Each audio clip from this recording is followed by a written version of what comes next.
നിശാഗന്ധികൾ പൂക്കുന്ന നേരം ഭാഗം 2. ഞാൻ നേരത്തെ എത്തി. ഹരിനാരായണൻ കൂട്ടിക്കൊണ്ടുപോയി ആമ്പൽക്കുളത്തിൽ നന്നായി കുളിപ്പിച്ചു. ഇത്തിരി പരിഭവം പറഞ്ഞു. അറിഞ്ഞതായിട്ടും ഞാൻ പറഞ്ഞതായിട്ടും വെക്കേണ്ട. വന്നോളൂ, അകത്തേക്ക് ഇരിക്കാം. ഞാൻ ബാഗെടുത്ത് ഭരതൻ്റെ ഒപ്പം അകത്തേക്ക് നടന്നു. റാന്തൽ വിളക്കുകൾ തൂക്കിയിട്ടിരിക്കുന്ന ഇടനാഴികൾ, പച്ചില മരുന്നിൻ്റെയും കർപ്പൂരത്തിൻ്റെയും വല്ലാത്ത ഗന്ധം. ഇടുങ്ങിയ ഗോവണി കയറി മുകളിലെത്തിയപ്പോൾ ചെറിയ വാതിലിൻ്റെ താക്കോൽ ദ്വാരത്തിലിരുന്ന ഇരുമ്പ് ചാവി കറക്കി അകത്തേക്ക് കുനിഞ്ഞു കയറി ഭരതൻ. തലമുട്ടാതെ നോക്കിക്കോളൂ. പഴയ ബ്രാഹ്മണന്മാരുടെ തറവാട. ഞാൻ അധികം പൊളിച്ചു കളയാനൊന്നും നിന്നില്ല. തറവാടിൻ്റെ കാലം കൃത്യമായി നിശ്ചയിച്ച് കിട്ടാൻ പ്രയാസമാണ്. പക്ഷേ ഓരോ തൂണിലും ഉണ്ട് ഓരോ രഹസ്യങ്ങൾ. തൊട്ടിയിട്ടില്ലാത്തതുകൊണ്ട് ഞാൻ ആരൂഢത്തിന് എന്തോ പിഴവ് പറ്റിയിരിക്കുന്നുവെന്ന് തത്വശാസ്ത്രപ്രകാരം കണ്ടു.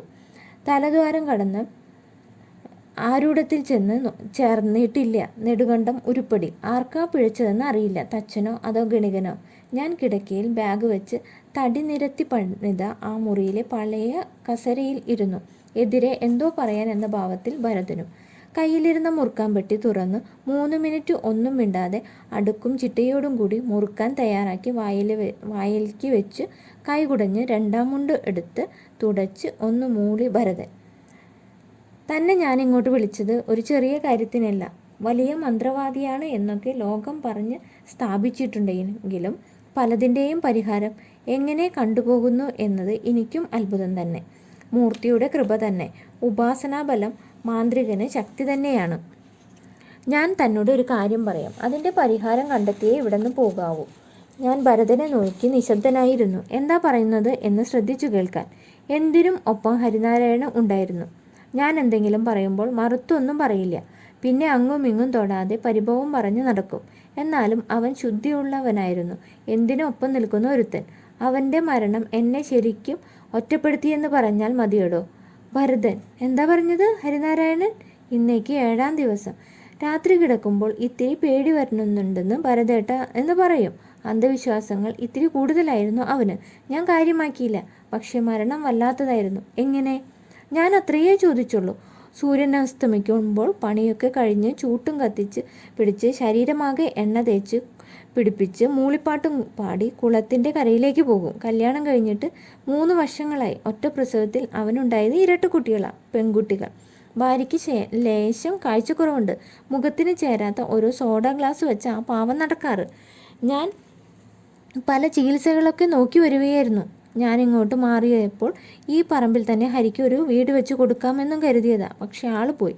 അവൻ മരിച്ചു എന്നറിഞ്ഞപ്പോൾ ആ പെണ്ണ് 2 പിഞ്ഞു കുട്ടികളെയും കൊണ്ട് കിണറ്റിൽ ചാടി അങ്ങ് ചത്തു. സഹിക്കാൻ പറ്റണില്ലടോ. മന്ത്രവാദിക്ക് യക്ഷിയെയും മറുതലയെയും തളയ്ക്കാം. പക്ഷേ സ്നേഹിക്കുന്നവർ പെട്ടെന്ന് അങ്ങോട്ട് ഒരു യാത്ര പോലും പറയാതെ വിട്ടുപോകുമ്പോൾ കരുത്തനായ ഭരതേട്ടൻ കരയുന്നു. ആ ഉറച്ച ശബ്ദം വിങ്ങുന്നു, പതറുന്നു. മാന്ത്രികനും മനുഷ്യനാണ്, പച്ചയായ മനുഷ്യൻ. ആഹ്ലാദം വരുമ്പോൾ പൊട്ടിച്ചിരിക്കാനും ദുഃഖം വരുമ്പോൾ പൊട്ടിക്കരയാനും കഴിയുന്ന വെറും സാധാരണ മനുഷ്യൻ. ഞാൻ ഹരിനാരായണനെ കണ്ട വിവരം വിശദമായി ഭരതനോട് പറഞ്ഞു. എന്ന് വെച്ചാൽ മുഴുവൻ കാര്യങ്ങളും.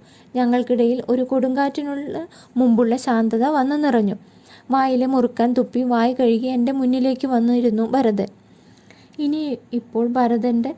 ഇനിയിപ്പോൾ ഹരിയുടെ പ്രേതാവസ്ഥ എന്താണ്? ഞാൻ ചോദിച്ചു.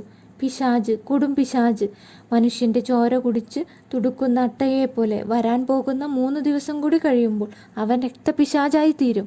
എനിക്ക് അവൻ്റെ ശരീരത്തിൽ ചുട്ട പഴുത്ത ഇരുമ്പാണി അടിക്കാൻ കഴിയില്ല. അവൻ്റെ ഉദരത്തിൽ അഗ്നി കത്തുന്ന ത്രിശൂലവും കുത്തിക്കയറ്റാൻ പറ്റില്ല. എന്നെ സഹായിക്കണം. അവൻ്റെ മരണകാരണം കണ്ടെത്തണം. ഭരതേട്ടൻ എൻ്റെ കയ്യിലേക്ക് പിടിച്ചു. ഞാൻ അറിയാതെ ചില രഹസ്യ നീക്കങ്ങൾ അവൻ്റെ ഭാഗത്തുണ്ടായി എന്നറിഞ്ഞു. എന്തെന്നാൽ ഈ തറവാടിൻ്റെ കീഴേ നിലവറയിൽ ചില രഹസ്യ ചിഹ്നങ്ങൾ കൊത്തി ആണിയടിച്ച് പൂട്ടിയ ഒരു മുറിയുണ്ട്. ഞാൻ ലക്ഷണം വെച്ച് പലതവണ അവിടേക്ക് കടക്കാൻ നോക്കി. കവടി തടഞ്ഞതുകൊണ്ട് ഞാനങ്ങോട്ട് പിന്നെ കടന്നതേയില്ല. പക്ഷേ ഹരിനാരായണൻ മരിക്കുന്നതിന് തൊട്ടു മുമ്പുള്ള അമാവാസിയിൽ ആ പൂട്ട് പൊളിച്ച് അകത്ത് കയറി. അവൻ ഒറ്റയ്ക്കല്ല, അവനോടൊപ്പം ഒരു പെൺകുട്ടി കൂടി ഉണ്ടായിരുന്നു. എനിക്ക് എത്ര ചിന്തിച്ചിട്ടും അതിന് ഉത്തരം കിട്ടുന്നില്ല.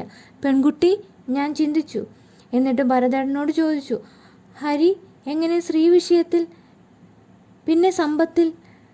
2ലും അവൻ മോശമാണ്. ഇവിടെ രോഗികളായി എത്തുന്ന പെൺകുട്ടികളെ അവന് വല്ലാത്ത ഭ്രമമാണ്. പിന്നെ എത്രയും പെട്ടെന്ന് ആവാനുള്ള അമിതമായ അത്യാഗ്രഹവും. എന്തായാലും അവൻ എന്നോട് ആത്മാർത്ഥതയുള്ളവനായിരുന്നു. ഇവിടെ ഇപ്പോൾ ബാധ കയറിയ ഏതെങ്കിലും സ്ത്രീകൾ വന്നിട്ടുണ്ടോ? ഉവ്, ബാധ കയറിയ കളിനെല്ലൂർ മനയിലെ ശ്രീദേവി എന്ന നർത്തകി വന്നിരുന്നു. അറിയില്ലേ കളിമന്നൂർ മനയിലെ ശ്രീദേവിയെ? മോഹിനിയാട്ടത്തിൽ അത്ഭുതമായ ശ്രീദേവി. അവൾ ബോംബെയിൽ ഒരു പ്രോഗ്രാമിൽ പങ്കെടുത്തു. മുറിയിൽ കിടന്ന് രാവിലെ കേരളത്തിലേക്ക് പുറപ്പെടാൻ തുടങ്ങിയായിരുന്നു. അവർ പറയുന്നതനുസരിച്ച് രാത്രി ഉണർന്നു നോക്കിയപ്പോൾ ഒരു സുന്ദരനായ ചെറുപ്പക്കാരൻ അവരെ നോക്കി ചിരിക്കുന്നു. ഒരു ഭയപ്പാടും കൂടാതെ അവൾ എഴുന്നേറ്റു. ശാന്തമായി ചോദിച്ചു, നിങ്ങളാരാണ്? അയാൾ ചിരിച്ചുകൊണ്ട് പറഞ്ഞു, പൂർവ്വജന്മത്തിലെ നിന്റെ കാമുകൻ. പേര് വാസവദത്തൻ. പൂർവ്വജന്മത്തിൽ വിശ്വാസമില്ലാത്ത ശ്രീദേവി ചിരിച്ചു. വാസവദത്തൻ ഇപ്പോൾ വന്നത്? നീ എന്നോടൊപ്പം കൂടിക്കഴിഞ്ഞ ജന്മത്തിൽ ഭർത്താവിനെ ചതിച്ചു. ഞാൻ കഴിഞ്ഞ ജന്മത്തിൽ മംഗലാപുരത്ത് തുണിക്കച്ചവടക്കാരനായിരുന്നു. നീ നിത്യവൃത്തിക്ക് നിവൃത്തിയില്ലാത്ത ഒരു വീട്ടിലെ അംഗവും. നിന്റെ ദയനീയ സ്ഥിതി കണ്ട് ഞാൻ ഭർത്താവായിരുന്ന ആ മനുഷ്യൻ നിന്നെ വിവാഹം കഴിച്ചു. അയാൾ വളരെ കാലം കഷ്ടപ്പെട്ട് നിനക്ക് സമ്പാദിച്ചു തന്നു. പക്ഷേ ആഡംബര ജീവിതത്തിൻ്റെ ഭ്രാന്തിൽ നീ എന്നോടൊപ്പം നിന്ന് അയാളെ ചതിച്ചു. അയാളുടെ സമ്പത്ത് സ്വന്തം പേരിലാക്കി തട്ടിയെടുത്തു. ഞാൻ നിനക്ക് ഒരു പട്ടുസാരി തന്നപ്പോൾ അയാൾ നിനക്ക് കെട്ടിത്തന്ന കെട്ടുതാലി പൊട്ടിച്ച് അയാളുടെ മുഖത്തേക്ക് എറിഞ്ഞു. അയാളുടെ കിടപ്പറയിൽ നീ എന്നോടൊപ്പം ശയിച്ചു. അയാളെ അടിച്ചു പുറത്താക്കി. അയാൾ എല്ലാം നഷ്ടപ്പെട്ട് ആത്മീയതയിൽ അഭയം പ്രാപിച്ചു. കാശിയിൽ വെച്ച് വെള്ളത്തിൽ ചാടി ജീവനൊടുക്കി. ബ്രഹ്മഹത്യാപാപം തീർക്കാൻ അയാൾ വീണ്ടും ജനിച്ചു, ഹരിനാരായണൻ എന്ന പേരിൽ.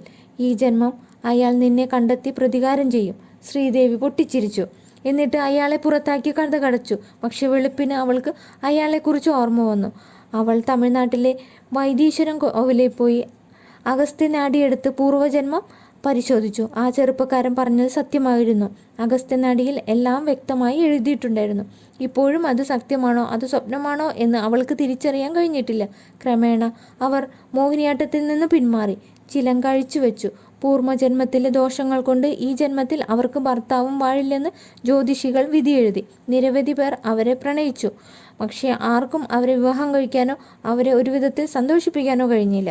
അവർ മനോരോഗത്തിന് അടിമയാണിപ്പോൾ. ഇവിടെ വന്നപ്പോൾ വല്ലാത്ത അസ്വസ്ഥയായിരുന്നു. പക്ഷേ ഇപ്പോൾ ഏറെക്കുറെ നോർമലായിരിക്കുന്നു. ഞാനൊരു സിനിമ കാണുന്ന പോലെ ഭരതൻ പറയുന്നത് ഒറ്റയിരുപ്പിൽ കണ്ടുകൊണ്ടിരുന്നു. എനിക്ക് ഇത്തരം വിഷയങ്ങളിൽ എങ്ങനെ ചിന്തിക്കുവാനേ കഴിയൂ? ഈ കഥ മുഴുവൻ ശ്രീദേവി പറഞ്ഞതാണോ? ഞാൻ ഭരതനോട് ചോദിച്ചു. അല്ല, പിന്നെ? ശ്രീദേവി ഹരിയോട് പറഞ്ഞതുമുണ്ട്. എങ്ങനെയാണെന്നറിയില്ല. മനോരോഗിയായ ശ്രീദേവിയുടെ മനസ്സിൽ ഞാൻ പൂർവ്വജന്മത്തിൽ ചതിച്ച ഹരിയാണെന്ന് തോന്നിയിട്ട് ഹരിനാരായണനോട് വല്ലാത്ത ഒരടുപ്പമുണ്ടായിരുന്നു. കഴിഞ്ഞ ജന്മത്തിലാണെങ്കിൽ കൂടി ഭർത്താവിനെ ചതിച്ച ഒരു പെൺകുട്ടിയാണ് ഞാൻ എന്ന ബോധം അവരിലുണ്ടാക്കിയ മാറ്റം ഭീകരമായിരുന്നു. സ്വയം പീഡിപ്പിക്കാൻ അവൾ ശ്രമം നടത്തിക്കൊണ്ടിരുന്നു. അവളുടെ കൈയും കാലും ഞാൻ സദാനേരം മുറുക്കി കെട്ടിയിരുന്നു. പക്ഷേ ഞാനില്ലാത്ത സമയം നോക്കി ഹരിനാരായണൻ അവരെ ആ കെട്ടിൽ നിന്ന് മോചിതയാക്കുകയും അവർക്ക് ഭക്ഷണവും സ്വാതന്ത്ര്യവും കൊടുത്ത് അവരുടെ മനസ്സ് കവർന്നെടുത്തു. എന്തിനു പറയുന്നു? ഒടുവിൽ ഹരി സ്വന്തം കുടുംബത്തെ നോക്കാതായി. സുന്ദരികളായ 2 ഇരട്ട കുഞ്ഞുങ്ങളെ നോക്കാതായി. ഹരിനാരായണൻ ഈ ശ്രീദേവിയെ തൻ്റെ 2ാം ഭാര്യയാക്കി എന്ന് പറഞ്ഞാൽ മതിയല്ലോ. എനിക്ക് ഒന്നും ചെയ്യാൻ പറ്റാത്ത അവസ്ഥയെ. ശ്രീദേവിയുടെ വീട്ടുകാർ സമ്പത്ത് കൊണ്ട് മൂടപ്പെട്ടവരാണ്. ശ്രീദേവിയെ നോക്കാൻ കഴിയില്ല എന്ന് പറഞ്ഞു വലിയ ഒരു തുക എനിക്ക് തന്നിട്ട് ഇങ്ങോട്ട് വരാറേയില്ല. ശിക്ഷിക്കാനും രക്ഷിക്കാനും പറ്റാത്ത അവസ്ഥയിലാണ് ശ്രീദേവിയുമായിട്ടുള്ള ഹരിനാരായണൻ്റെ അവിഹിതം എൻ്റെ ശ്രദ്ധയിൽപ്പെട്ടത്. അപ്പോൾ തന്നെ ഞാൻ ഹരിയുടെ മരണം ഉറപ്പിച്ചു. അതുപോലെ തന്നെ സംഭവിക്കുകയും ചെയ്തു. ഹരിയുടെ പ്രേതത്തെ കണ്ടെത്തണം, യാഥാർത്ഥ്യം അറിയണം. പിന്നെ മറ്റൊന്നുകൂടി, ശ്രീദേവി കൊല്ലപ്പെടും, അത് ഉറപ്പ്. ആര് കൊല്ലും? ഞാൻ ചോദിച്ചു. അതറിയില്ലെന്ന് തലയാട്ടി തലകുനിച്ചിരുന്നു ഭരതേട്ടൻ.